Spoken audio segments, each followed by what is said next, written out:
video we're going to have discussing activity-based costing.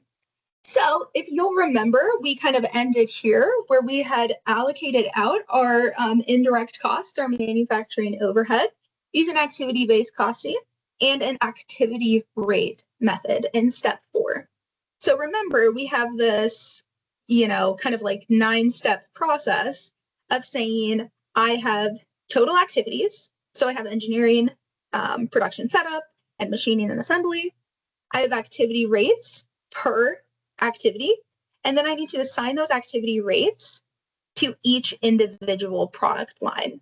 So I have 9 total allocations through this process because I'm assigning to the conventional 3 different times, right? Conventional engineering setup machines, hybrid engineering production machines, and electric engineering production machines. So I get the same total manufacturing costs, but I think that I've done a better job of showing where those costs actually are in the process, okay? So now we kind of branch over to the second option that we have under activity-based costing, where we could say, actually, I don't want to use an activity rate. That's totally fine, but I want to use an activity proportion. All right, so it's a very, very similar idea. If you can do an activity rate, you can do an activity proportion, where you're going to calculate, instead of like a rate per, like $160 per engineering hour, you're going to identify or calculate a proportion. So you're going to take your total activity cost driver per product, okay, so conventional, hybrid, electric, and you're going to divide it by the total activity cost driver. Once you get that percentage, you're going to bring that down and you're going to multiply by my total activity cost per product. So again, conventional, hybrid, and electric. So to go through this process, remember, we still have that $8 million in my total engineering and product cost. That's what we're trying to allocate out, okay? So now we're trying to say, what's my cost driver for my, which I'm doing, say, engineering for this specific. I'm going to say specifically this is for engineering. And I need to determine my cost driver. So you're going to have to think way back, kind of like, it's really just back here, okay? Where we have, let's see here, we're going to have our total cost driver for my hybrid engineering hours is 12,550. Okay, so if you come through here, sorry, that probably didn't make a lot of sense, but I'm going to pull through my 1250 for my conventional. That's how many engineering hours I had.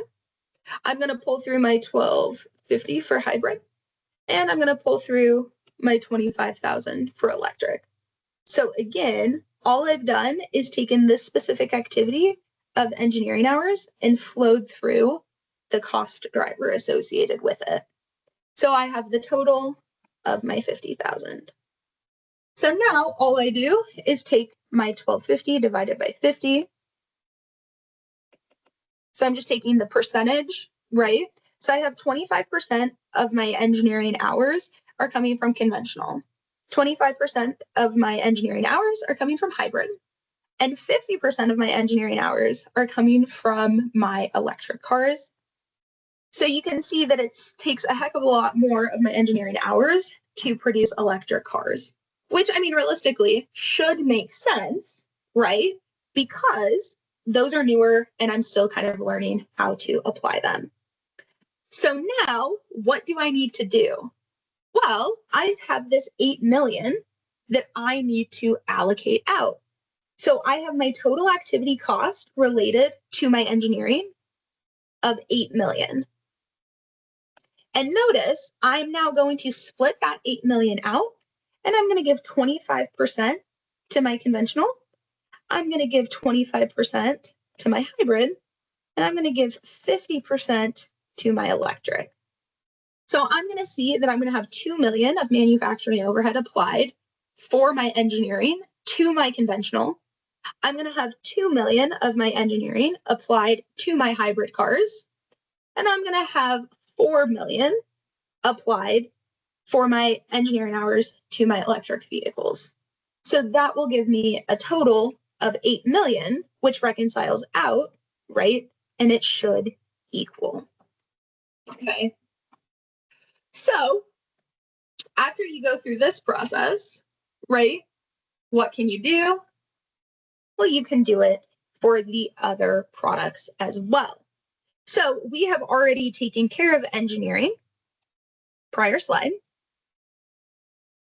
So we have taken care of 3 of the total 9 pieces of the puzzle. So I would pause this video and make sure that you can do this, okay?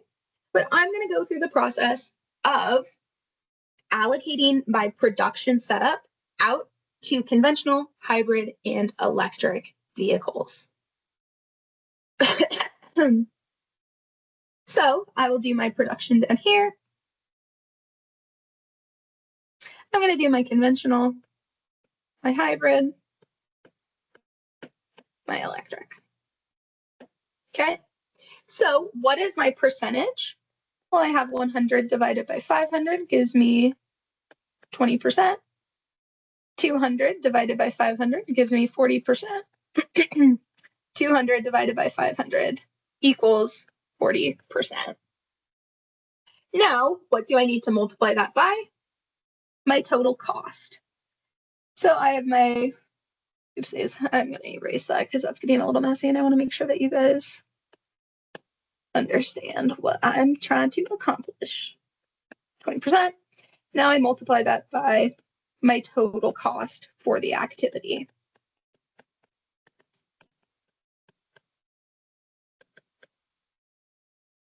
So how much do I get? It looks like I should get $950 for my conventional. I should get 1.9 million for my hybrid, and I should get 1.9 million for my electric. Now, do I want to do that process for my machining? Well, I probably should, right? It's good practice for you. So again, I figure out my activity proportion of my 10,000 divided by 100,000 gives me 10% for my conventional. I have 40,000 divided by 100,000 gives me 40% from hybrid, and 50,000 divided by 100,000 gives me 50%. What do I need to multiply that by? My total cost per activity. So times 6 million, times 6 million, times 6 million. That's going to give me 600,000 in total machine and assembly cost for my conventional cars. It's going to give me 2.4 million in my total assembly for my hybrid cars, and it's going to give me 3 million for my total assembly for electric cars. So I can go ahead and figure out the total math on how much these equal. So if I add for my production, my conventional, hybrid, and my electric, that will give me 4,750,000. If I add my 600 plus my 2.4 plus my 3 million, that's going to give me 6 million for my machining. And remember, my conventional was what from the prior slide? That was my total 8 million. So how much overhead have I allocated here? Well, I can just add that across and I will get 18,750, which again checks out. So you'll notice that that activity proportion actually still equals my activity rate, right? Because we're still doing the exact same thing. We're still allocating out the same cost based on different uses, and we're still using the same amount. It's just saying, are we allocating them out based on a percentage or on a rate?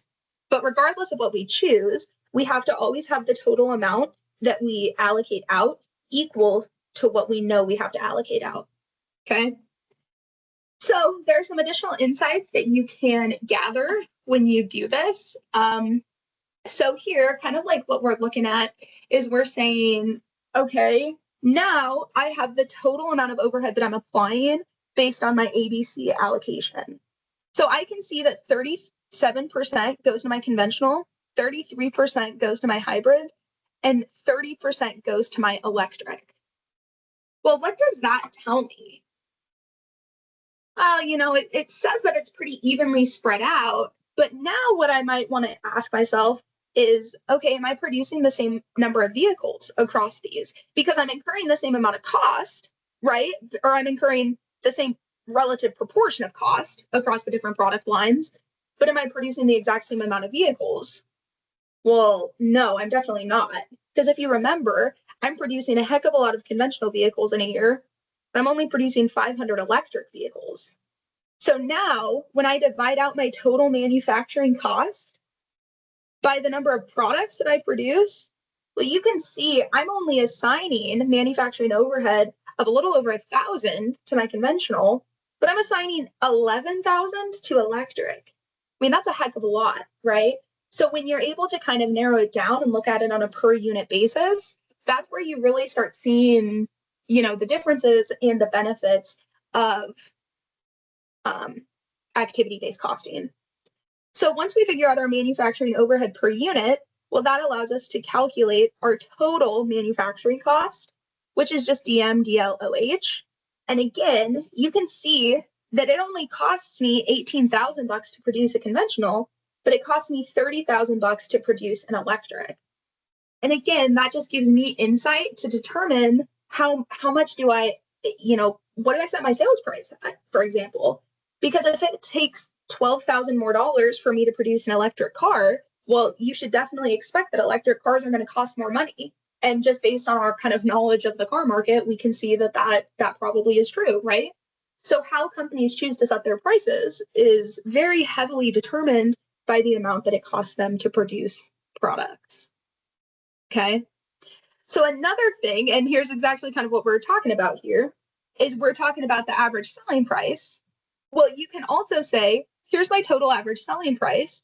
I get to charge a little bit more for hybrid. I get to charge a little bit more for electric. But how much is it costing me? And we calculated that on the prior slide. So I essentially have sales less cost of goods sold. Well, if you remember, that gives me gross profit from accounting 1310. So now I have my total gross profit per unit. Well, and I just divide that by my sales price, and that's going to give me my gross profit margin percent. So when you think about this, I make a heck of a lot more money selling a conventional car, right? I have a gross profit of 13 versus I don't even have a gross profit of 3 on electric cars. So why would companies choose to build electric cars, right? Well, because it's important for the environment. People get tax incentives and tax breaks if they drive electric cars. And also, the more I build, the more efficient my production process becomes.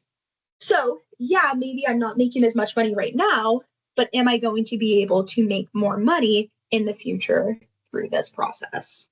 Okay. So volume-based versus activity-based costing, you can see under a volume-based, well, I just assigned the same amount out, right? I said I had 3 different product lines. I just assigned it all out. Versus activity-based, it really allows me to kind of zero in and understand where my actual costs are coming through. Okay. So what I mean by that is and it's really egregious over here in my gross profit margin percent, because under my volume, when I just traditionally assigned overhead, well, I saw a gross profit margin of 33% on my electric vehicles. Well, we just calculated that actually it's 3% is all, because I went through the process of saying, here's my engineering, here's my production, here's my setup. Okay. So my volume-based assigned more of the overhead to the conventional because it represents the highest production output, right? We produce 6,000 vehicles versus 500. It assigned way too little to the electric vehicles that currently represent the smallest portion of its production output. So ABC allows us to incorporate other important factors that drive cost, such as the complexity of the production system, the additional setup, engineering, and design. And again, it gives it more actionable ability to make decisions off of. So again, we're kind of making activity-based costing sound 100% great, and like, why would somebody not do it? And even though it has a ton of potential benefits, the things we've just talked about, we have to understand how much it costs to implement a system like this and how much it costs to obtain, accurate information for this system. So it can be very difficult to implement, but if you are able to implement it, you definitely get a lot of benefits from doing so. So there's some more conceptual stuff at the end of this chapter that I think you guys should be able to understand just reading through the textbook. But if you have any questions, as always, just let me know. I'm always happy to help. So have a great rest of your day, and I will talk with you soon. Bye-bye.